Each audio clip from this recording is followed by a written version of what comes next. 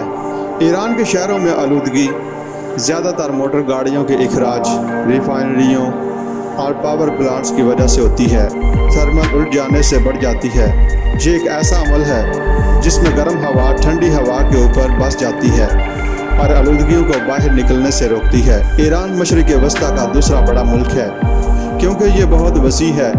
ایران میں آب و ہوا جغرافیہ کی بنیاد پر بہت مختلف ہوتی ہے۔ بحیرہ کیسپیئن کا ساحل ٹھنڈا ہے اور کافی بارش ہوتی ہے، جبکہ جنوب عام طور پر گرم اور خشک ہوتا ہے۔ زیادہ تر ملک میں خشک ریگستانی آب و ہوا ہے۔ گرمیاں عام طور پر بے دردی سے گرم ہوتی ہیں اور سردیوں میں بہت سردی پڑ جاتی ہے۔ جب درجہ حرارت کافی کم ہو جاتا ہے تو شمالی شہروں میں برف باری دیکھنا عام بات ہے۔ بلی کی ایک پرانی اور باقاعدہ نسل فارسی لانگ ہیئر یا شیراز بلی، جیسا کہ وہ ایران میں جانا جاتا ہے، بلیوں کی سب سے آسانی سے پہچانی جانے والی نسلوں میں سے ایک ہے۔ ان کی اونی خال اور گول چہروں کی خصوصیات والی یہ بلیاں کیٹ شوز میں پالنے والوں کی پسندیدہ ہیں۔ اس نسل نے 19ویں صدی کے یورپ اور دوسری جنگ عظیم کے بعد امریکہ میں بلیوں کے شوقینیوں میں مقبولیت حاصل کی۔ ان کے لمبے بال سائنسدانوں کو پہیلی میں ڈال دیتے ہیں۔ جو لمبے بالوں والے افریقی جنگلی بلیوں کا کوئی ثبوت نہیں ڈھونڈ پاتے، جنہیں فارسی لانگ ہیئرز کے آباء و اجداد کے طور پر تسلیم کیا جاتا ہے۔